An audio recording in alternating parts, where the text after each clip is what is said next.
Hello दोस्तों। आज जो हम वीडियो लेकर आए हैं वो आईटीआई के छात्र एवं छात्राओं के लिए वीडियो है। जो छात्र फर्स्ट ईयर में है उसके लिए वीडियो है। जो कि सीबीटी एग्जाम में जो क्वेश्चन पूछा जाता है वो कहाँ से क्वेश्चन आता है उसके लिए हम आज ऐसे वीडियो ऐसे बना रहे हैं। अगर आप लोग इस वीडियो को अगर बढ़िया ढंग से अगर देख लेते हैं तो आप लोग को जो भी डाउट है वो सारे डाउट ऐसे क्लियर हो जाएगा। तो मैं आप लोग को बता देता है, ये सब्जेक्ट जो है वर्कशॉप कैलकुलेशन एंड साइंस का है और ये मॉड्यूल 1 हुआ। और नीमी क्वेश्चन बैंक से लिया गया ये क्वेश्चन है। और हम आप लोग को बता दें कि जो आईटीआई में सीबीटी जो एग्जाम होता है उसमें नीमी क्वेश्चन बैंक से ही क्वेश्चन दिया जाता है।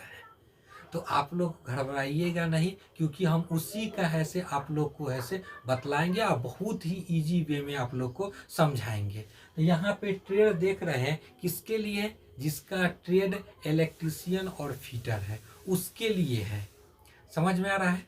अब यहाँ पर अगर टॉपिक अगर देखेंगे तो मॉड्यूल 1 में जो टॉपिक में पढ़ना है वो क्या है, सिस्टम ऑफ यूनिट, फैक्टर और फैक्टराइजेशन।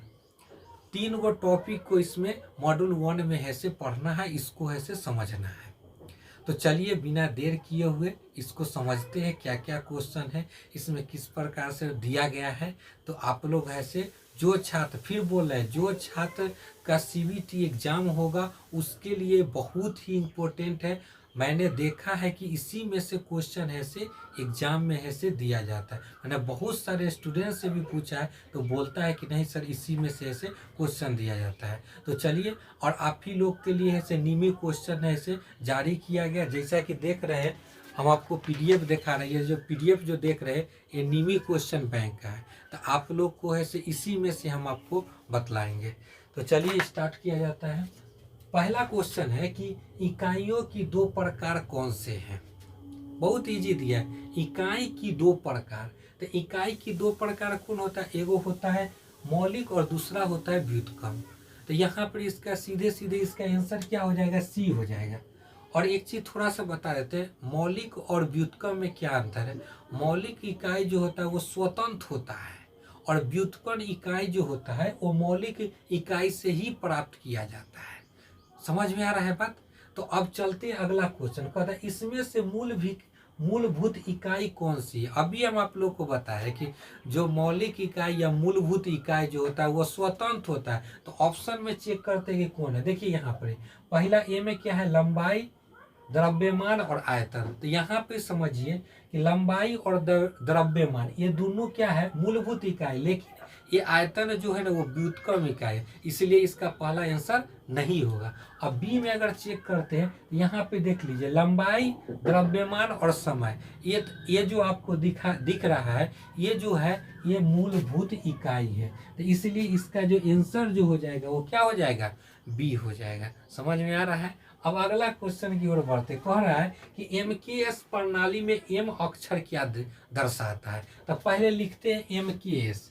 एमकेएस तो एम का मतलब होता है मीटर, ठीक, और के का मतलब होता है किलोग्राम, और एस का मतलब होता है सेकेंड यानी कि समय। तो अब इसी से आप अनुमान लगा सकते हैं कि एम अक्षर क्या दर्शाता है। तो एम अक्षर जो होता है वो मीटर को दर्शा रहा है। अगर इसी जगह अगर पूछ लेता है कि के क्या चीज को दर्शा रहा है तो किलोग्राम को कहते हैं, और समय एस क्या, तो सेकेंड यानी कि समय को दर्शा रहा है। तो यहाँ पर एम अक्षर को पूछ रहा है तो एम अक्षर किसका दिखा रहा है, तो मीटर को। तो इसका आंसर क्या हो जाएगा, बी हो जाएगा। बहुत इजी है, आप लोग समझ सकते हैं। अब आगे कह रहा है कि 1 इंच में कितने मिलीमीटर होते हैं। 1 इंच में मिलीमीटर आप लोगों से पूछा जा रहा है कि कितना होता है। तो आप लोग याद रखिएगा कि 1 इंच में जो मिलीमीटर होता है वो होता है 25.4 mm, यानी कि 25.4 मिलीमीटर होता है 1 इंच में। अब अगला क्वेश्चन है 12, 18, 6 और 36 का एलसीएम क्या होगा। आप लोग नीचे क्लास से पढ़ते आ रहे हैं, एलसीएम एचसीएफ बना रहे हैं, वही क्वेश्चन यहाँ पर दिए हुआ है कि 12, 18, 6, 36 का एलसीएम। चलिए क्वेश्चन दे दिया है तो हम इसको देख भी लेते हैं और आप लोग भी ऐसे देख लीजिए। निकालते हैं इसको। कितना दिया हुआ है 12, 18, उसके बाद है 6 और 36। तो सबसे पहले क्या करते हैं, छोटा अंक से ले जाते हैं। और एलसीएम में ध्यान रखना चाहिए कम से कम 2 गो अंक कटना चाहिए। समझते, यहाँ पे देख रहे हैं 1 2 3 4 गो अंक है ना। तो कम से कम 2, मैक्सिमम कितना भी हो जाए। तो यहाँ पे 2 से इजी लग जाएगा। 2 छक 12, 2 9 18, 2 3 6 और 18 दूना 36। फिर हम आपको इसको लगाएंगे तो फिर क्या होगा, फिर 2 से लगेगा, 2 3 6, फिर 9, फिर यहाँ पर 3 इसी तरह रह जाएगा और 2 9 18। फिर यहाँ पे देखिए, समझिए इसको, फिर है से हम 2 से लगाएंगे तो यहाँ पे नहीं लगेगा। तो हमको कितना से लगाना होगा, 3 से। 3 एकम 3, 3 तिया 9, 3 एकम 3, 3 तिया 9। फिर यहाँ पे देख रहे हैं फिर कितना से लगेगा, तो 3 से। तो 1 1 1 1। अब सबको ऐसे गुना कर दीजिए क्योंकि अब इसमें नहीं लगेगा। तो कितना दिया हुआ है, 2 गुने 2 गुने 3 गुने 3। तो 2 दूना 4, 4 तिया 12, 12 तिया 36। तो यहाँ पर देख रहे हैं 12 18 6 36 का एलसीएम कितना हो गया, तो 36 हो गया। बहुत इजी है, आप लोग इसको स्क्रीनशॉट ले सकते हैं या आप लोग ऐसे पढ़े भी होंगे तो आप लोग इसको समझ सकते हैं। तो चलिए हम इसको मिटाते हैं, अगला क्वेश्चन देखते हैं। अगला क्वेश्चन में क्या है, 18 42 24 का एचसीएफ क्या होगा। तो अभी तो हम आप लोग को एचसीएफ बताए, अब एचसीएफ भी निकालना बतला देते हैं। तो इसको मिटा दे रहे हैं। एचसीएफ में कितना कितना का निकालना है, 18 42 24 का। तो देखिए एचसीएफ जो निकाला जाता है वो 2 मेथड से निकाला जाता है। एक होता है भाग विधि से, एक होता है गुणनखंड विधि से। तो हम अभी आप लोग को बतलाएंगे गुणनखंड विधि से कैसे निकाला जाता है, उसको समझ लीजिए। तो यहाँ पे देखिए 18 को पहले गुणनखंड करेंगे तो 2 से लगेगा 9, फिर 3 से लगाएंगे तो 3 तिया 9 हो गया। फिर यहाँ पर किसको करेंगे तो 42 के, तो 42 को 2 से लगाएंगे तो कितना होगा, 21 हो जाएगा। फिर ये 2 से नहीं लगेगा, ये कितना से लगेगा, 3 से। तो 3 7 21। तो यहाँ पर 18 का हो गया, 42 का हो गया, अब कितना बचा 24 का। तो 24 का भी देख लेते हैं।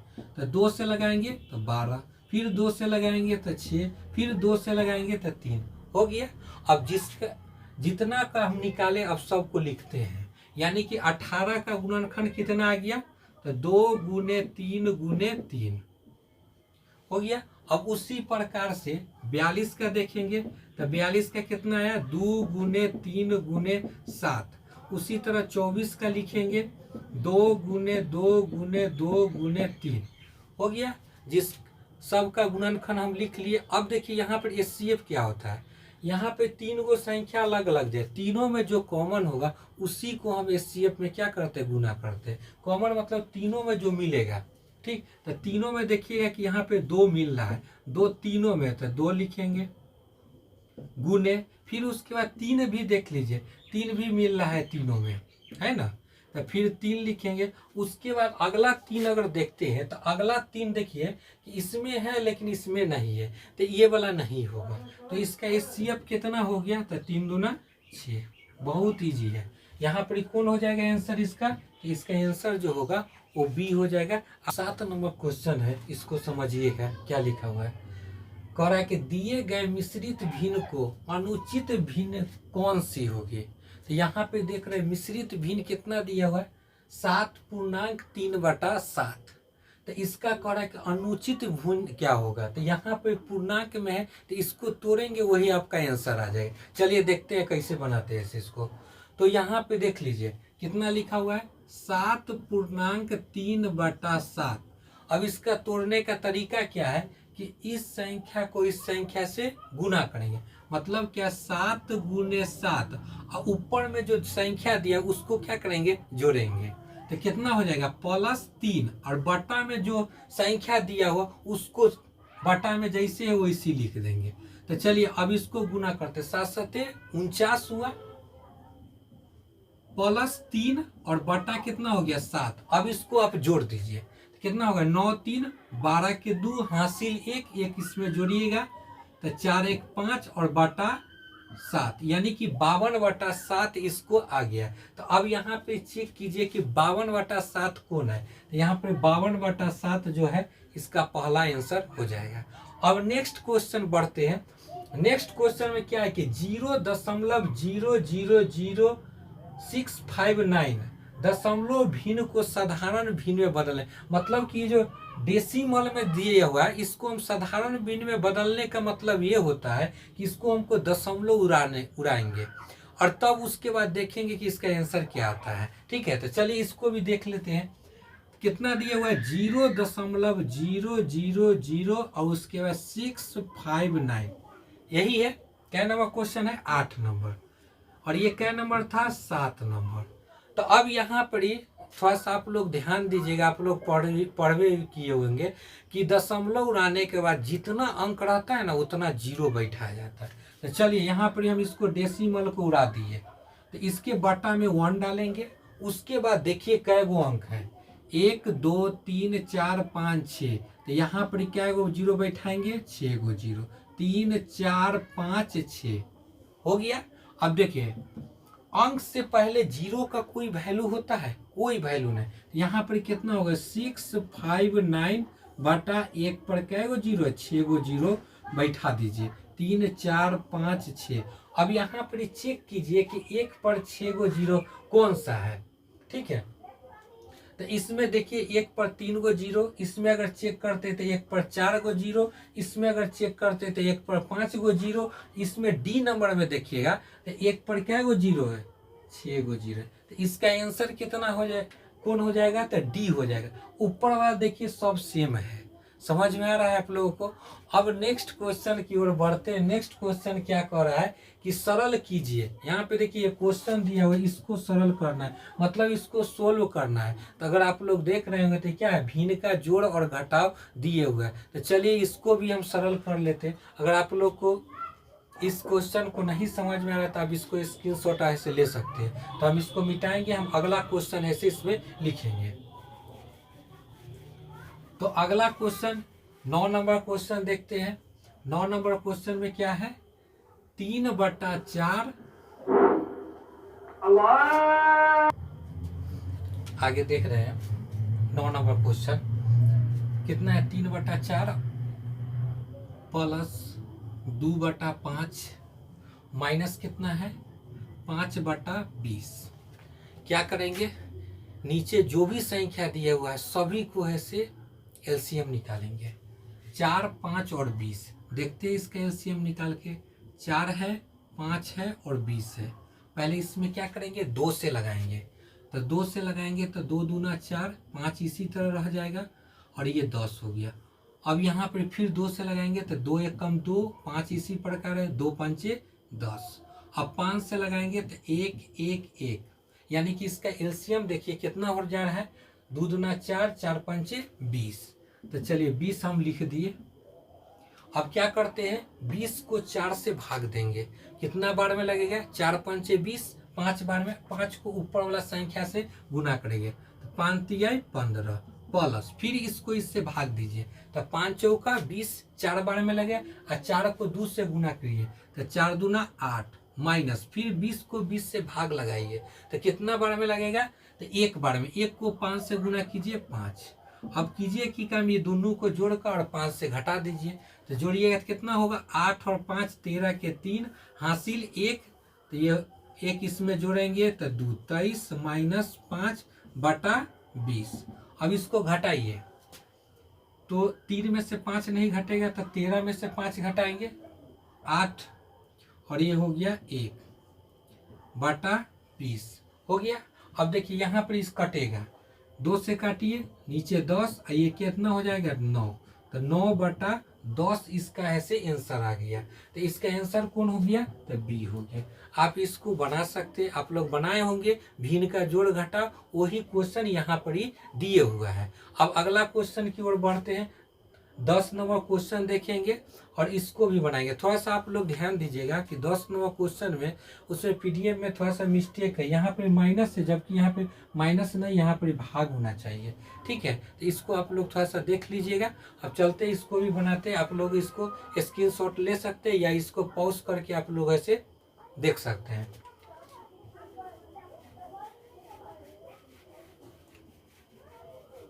तो अगला क्वेश्चन जो है 10 नंबर क्वेश्चन, उसको समझते हैं। क्या दिया हुआ है? 20 भागा 31 भागा 15/62। यहाँ पे देखिए जो भी संख्या दिया हुआ है भाग में, तो हम क्या करेंगे, भाग को गुना में कन्वर्ट करेंगे। अगर इसके बटा में कुछ भी नहीं है तो आप बटा में 1 डाल सकते हैं। चलिए हम इस सबको बटा में 1 डाल देते हैं। अब इसको गुना में कन्वर्ट कीजिए, तो गुना में तो 20, यहाँ पे देख लीजिए 31/1 हो गया। इसको गुना में कीजिएगा तो क्या होगा, नीचे वाला संख्या ऊपर जाएगा और ऊपर वाला संख्या नीचे आएगा। मतलब कि अंश बटा हर होता है, तो हर ऊपर चला जाएगा और अंश ऐसे नीचे चला आएगा। तो क्या हो जाएगा 1/31, और इधर गुना के दीजिएगा तो 15/62 है। तो इसको उलटिएगा तो कितना होगा, 62/15। अब चलिए इसको अब काटिए, इस चीज काटिएगा तो क्या हो, 31 से कम 31, 31 दूना 62, कट गया। अब फिर यहाँ पे देखिए इसको काट सकते हैं, 5 तिया 15 और 5 चौका 20 हो गया। अब यहाँ पे देखिए अब यहाँ से कोई नहीं कटने वाला है, तो ऊपर वाला संख्या को ऊपर से गुना कर देंगे और नीचे वाला संख्या को नीचे से। तो ऊपर कितना, 4 दूना 8, और 1 को 3 से गुना करेंगे 3। लेकिन यहाँ पे जो भी संख्या दिया हुआ क्या चीज में है, पूर्णांक में। तो चलिए अब पूर्णांक में कैसे लिखा जाता है उसको भी सिखा देते। क्या करना है, 8 को 3 से भाग देना है, तो 3 दूना 6। यहाँ शेषफल कितना बचा, 2। अब ये जो 2 बचा इसको इसके ऊपर लिख दीजिए, तो 2, जिससे भाग लगाए 3 से, ये 3 नीचे रख दिए। यही आपका पूर्णांक बन जाएगा। मतलब क्या, 2.2/3 आपका क्या हो गया, आंसर हो गया। बहुत इजी है। अब आगे की ओर बढ़ते हैं। यहाँ पर 11 नंबर क्वेश्चन देखिए, दशमलव वाला गुना है। दशमलव में गुना है, लेकिन ये बहुत इजी है। अगर आपको लग रहा हो कि बहुत डिफिकल्ट है, डिफिकल्ट कुछ नहीं, बहुत इजी है। देखिए हम करते हैं इसको। 11 नंबर कितना दिया हुआ है, 0.003 गुने 0.5। पहले आप कीजिए कि क्या, दशमलव को भूल जाइए कि इसमें दशम, पहले अंक को अंक से गुना कीजिए। देखिए 3 5 15 हो गया। अब उसके बाद जोड़िए कि कई अंक के बाद दशमलव। तो इधर से देखिए 1 अंक, इधर से देखिए तो 3 अंक, टोटल कई अंक हुआ, तो 4 अंक। तो 4 अंक के बाद दशमलव बैठाइए। तो 1 2 ही गो अंक है, तो यहाँ पे 2 गो अंक कमी हो रहा है, तो 2 गो जीरो बैठा दीजिए, 1 2। अब दशमलव बैठा दीजिए, तो ये कितना हो जाएगा, 0.0015। अब इसमें चेक कीजिए कि 0.0015 कौन है, तो बी नंबर। इस प्रकार से हम दशमलव का ऐसे गुना ऐसे करते हैं। तो अब आगे की ओर अगला क्वेश्चन देखते हैं। 12 नंबर क्वेश्चन क्या कह रहा है। 12 नंबर क्वेश्चन में है कि सरल कीजिए, 17.49 है, 5.2 और बटा में कितना है 6.5।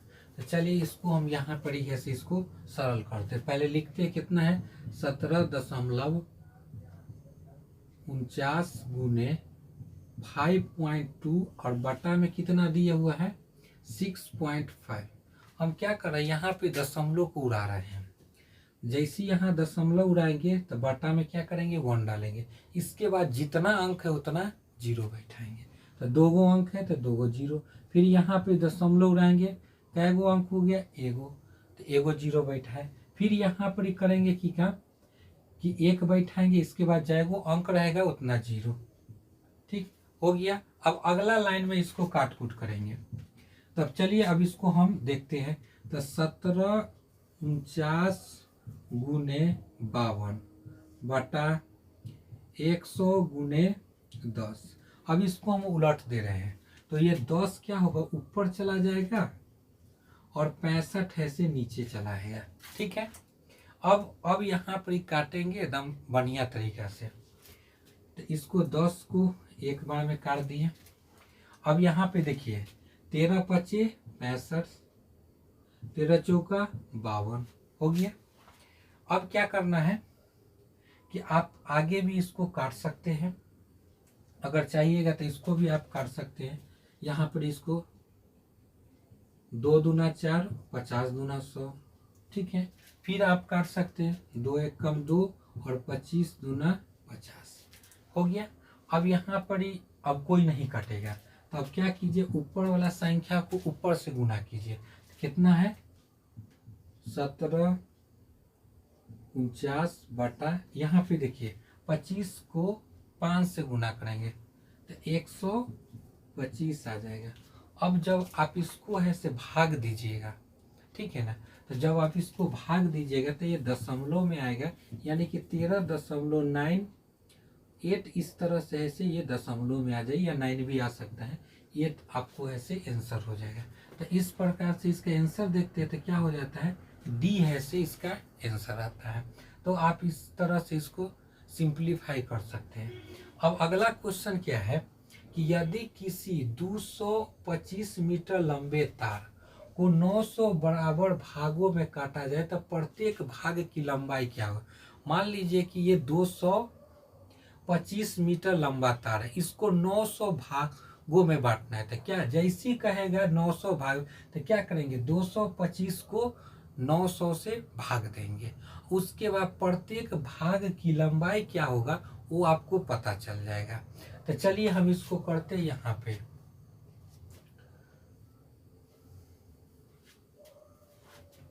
कितना है, प्रत्येक भाग की लंबाई, प्रत्येक भाग की लंबाई बराबर लिखते हैं।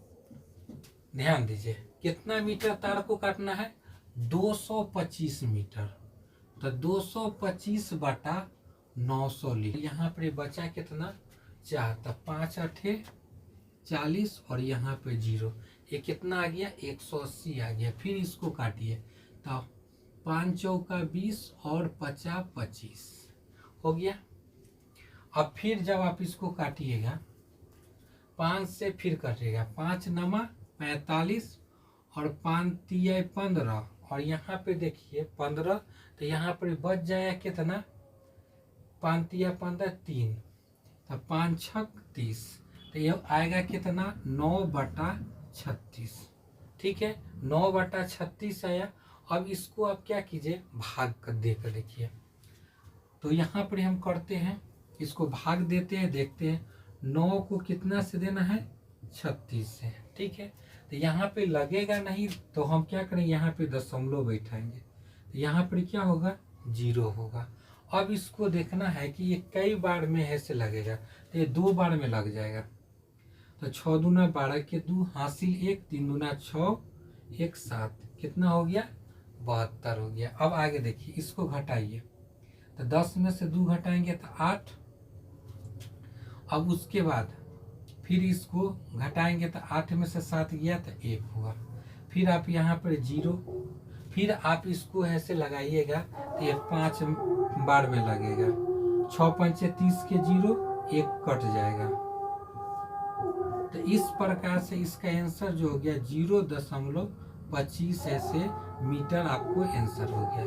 तो इस प्रकार से आपका जो मॉडल 1 है वो ऐसे कंप्लीट हो रहा है। आपको कैसा लगा आप नीचे कमेंट बॉक्स में लिख सकते हैं, और आप लोग ऐसे ज़्यादा से ज़्यादा ऐसे शेयर कीजिए, और आप लोग को नेक्स्ट वीडियो मॉडल 2 ऐसे नेक्स्ट वीडियो में लेकर आएंगे।